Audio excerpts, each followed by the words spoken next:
भगवान स्वयं गीता में बोलते हैं दूसरे अध्याय में, मन की इच्छाओं को छोड़ना है। मतलब जो भौतिक इच्छा है उनको छोड़ना है। ये हमारा बचपना है, ये हमारी अज्ञानता है। हमें लगता है कि मन जो इच्छाएं दे रहा है वो हम पूरी करेंगे तो हमें सुख मिलेगा, आनंद मिलेगा, और दुख जीवन में इसीलिए है क्योंकि इच्छाएं पूरी नहीं हो रही। यही तो भ्रम है। हरे कृष्ण। भगवद गीता अध्याय 6 श्लोक संख्या 27 और 28। प्रशांत मनसं हि एनं योगिनं सुखमुत्तमम् उपैति शांत राजसं ब्रह्मभूतम् अकल्मषम् युञ्जन एवं सदात्मानं योगी विगत कल्मषः सुखेन ब्रह्म संस्पर्शम् अत्यंतम सुखमश्नुते। जिस योगी का मन मुझ में स्थिर रहता है वह निश्चय ही दिव्य सुख की सर्वोच्च सिद्धि प्राप्त करता है। वह रजोगुण से परे हो जाता है। वह परमात्मा के साथ अपनी गुणात्मक एकता को समझता है और इस प्रकार अपने समस्त विगत कर्मों के फल से निवृत्त हो जाता है। इस प्रकार योगाभ्यास में निरंतर लगा रहकर आत्म संयमी योगी समस्त भौतिक कल्मश से मुक्त हो जाता है और भगवान की दिव्य प्रेमा भक्ति में परम सुख प्राप्त करता है। तो भगवान पिछले श्लोक में हमें बताते हैं कि मन तो चंचल है, अस्थिर रहता है। क्यों? क्योंकि ये मन का स्वभाव है। तो भगवान बोलते हैं अर्जुन को, और अर्जुन को माध्यम बना के हम सबको बता रहे हैं कि देखो, मन जो है वो अपना काम कर रहा है, चंचल है। जैसे कहते हैं ना, जल अपना तल ढूंढ ही लेता है। तो जैसे आप पानी को कहीं से भी छोड़िए, वो जितना नीचे तक जा सकेगा तल तक वो पहुंचेगा। वो उसका स्वभाव है, ऊपर नहीं जाएगा पानी नीचे ही जाएगा। ऐसे ही मन का स्वभाव है। वह क्या है? वह उसकी चंचलता है, अस्थिरता है।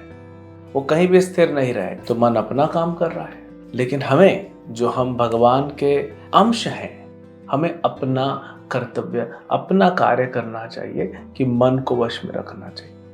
वो भागता है, उसको भागने दीजिए। जब जब भागता है, जहां जहां भागता है, भगवान बोलते हैं उसको पकड़ के रखो। जब यहाँ पे योगी शब्द का उपयोग हो रहा है, यहाँ पे भक्ति योगी शब्द है। कृष्ण कह रहे योगी, लेकिन आगे भी बताएंगे भगवान कि योगियों में भी सर्वश्रेष्ठ कौन है। तो हठ योगा में मन को वश में करना संभव है, परंतु बहुत कठिन है, जिसको तो अर्जुन रिजेक्ट कर दिए ना।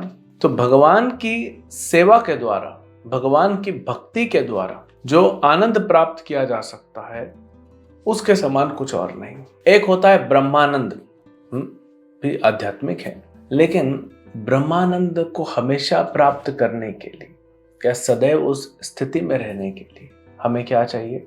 सेवानंद, सेवा का आनंद, जिसको भक्ति आनंद भी कहते हैं, भक्ति का आनंद। तो भगवान कहते हैं वह योगी जो बार बार अपने मन को वश में करने का प्रयास करते करते करते अंततः मन को वश में कर लेता है, वह परम सुख को प्राप्त करता है। दिव्य आनंद की अनुभूति होती है उसको।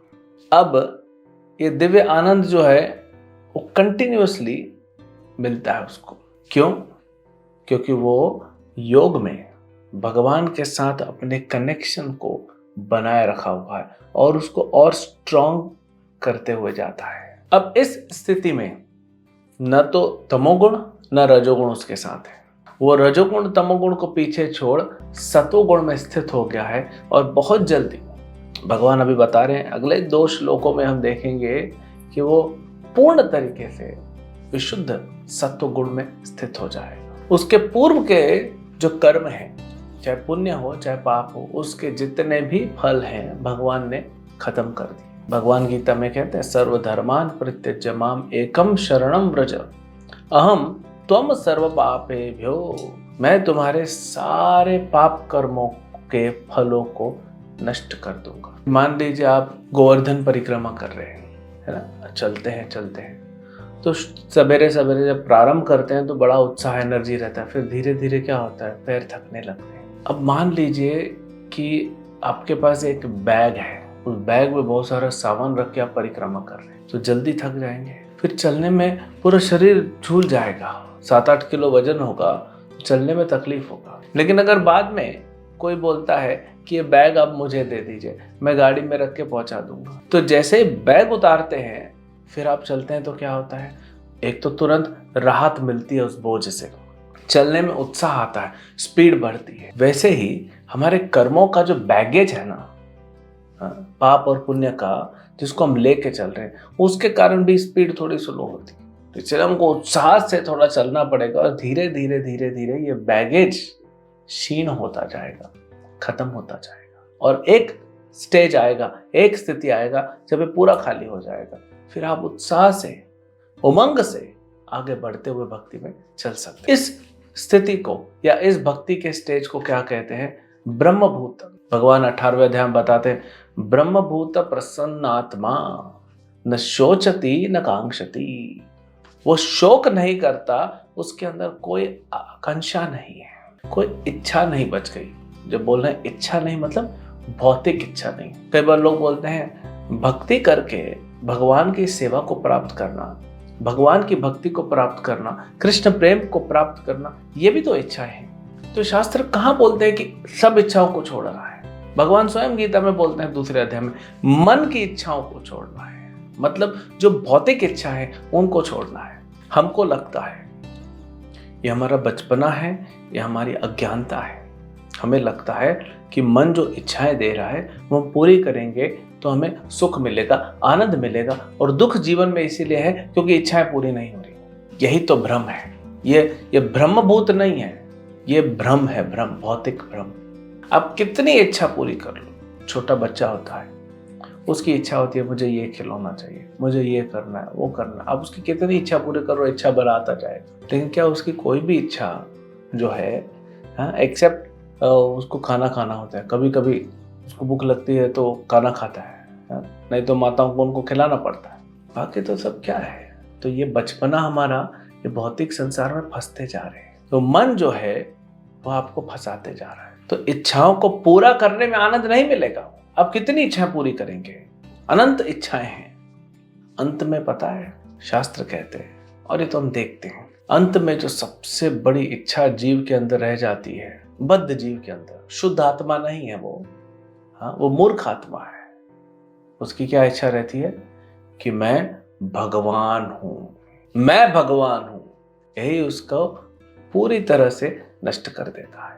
आज के श्लोक में भगवान बताते हैं कि गुणात्मक रूप से, और यह योगी, यह भक्त समझ गया है कि गुणात्मक रूप से मैं भगवान से एक हूं, एक आत्मा है। गुण में भगवान भी सच्चिदानंद है, आत्मा भी सच्चिदानंद है। हम भगवान के अंश है ना, लेकिन मात्रा में नहीं। हम क्वालिटी में एक है, क्वांटिटी में नहीं। हम समंदर की एक बूंद है, भगवान अनंत सागर है। तो ये इच्छाएं पूरी करने से आनंद नहीं मिलेगा। भौतिक इच्छाओं को त्यागने से और आध्यात्मिक इच्छाओं को पकड़ने से आनंद मिलेगा, लेकिन त्याग होता नहीं है। इसलिए भगवान ये नहीं कहते हैं कि भौतिक त्याग हो फिर आध्यात्मिक पकड़ो। बहुत सारे लोग प्रयास करते हैं, वो क्या सोचते हैं मैं ये छोड़ दूं, वो छोड़ दूं, ये छोड़ दूं, फिर वो मिलता नहीं है, क्योंकि पता नहीं है कि करना क्या है। तो इसीलिए भगवान गीता में बताते हैं कि आप भक्ति करो अर्जुन, परम दृष्ट्वा निवर्तते। जब भक्ति के रस का आस्वादन करोगे तो जो ये भौतिक संसार के तथाकथित सुख है, तथाकथित रस मिलता है जो, ये अपने आप छूट जाएगा। हम देखते हैं लोग भी कोई बड़ी गाड़ी ले लेता है, कोई बड़ा घर ले लेता है, कोई अच्छा हाई टेक्नोलॉजी वाला मोबाइल ले लेता है, तो पीछे वाले छूट जाते, फिर उनका मैं आसक्ति में रहे। कोई व्यक्ति एक झोपड़पट्टी में रहता, बाद में पैसा कमा के और उसने एक फ्लैट खरीद लिया, फिर उसने और पैसा कमा के एक बंगला खरीद लिया। अब वो बड़ा मैनेजर हो गया है कंपनी में, कार में आता जाता है, बंगले में रहता है। ठीक है, उसको लगेगा कि हाँ एक दिन हम झोपड़पट्टी में भी रहा करते थे, लेकिन क्या उसका आसक्ति है? वो अपने आप छूट जाता है। तो यही हमें भौतिक आसक्तियां छोड़नी है। कैसे छूटेंगी वह? जब हम भक्ति में लगे। जितना हम इस भगवत ज्ञान को, भगवत गीता के इस ज्ञान को समझेंगे, अपने जीवन में अपनाएंगे, उतना भक्ति में आगे बढ़ेंगे। तो भगवान क्या कह रहे हैं? रजोगुण तमोगुण से परे हो जाएंगे।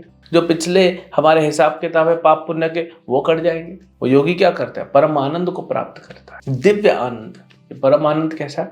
दिव्य आनंद है। तो वही भगवान बता रहे, योगी जो मुझसे जुड़ता है, यानी भक्ति में भगवान के साथ आता है, वह इस परम आनंद की अवस्था में सदैव बना रहता है। तो अगर हमें भी आनंद चाहिए जो डगमगाए ना, इस संसार में हमें सुख मिलता है, फिर दुख मिलता है, फिर सुख मिलता है, फिर दुख मिलता है, ये ऊपर नीचे चलते रहता है। लेकिन परम आनंद को प्राप्त करके हमेशा उस स्थिति में रहना चाहते हैं तो क्या करना पड़ेगा?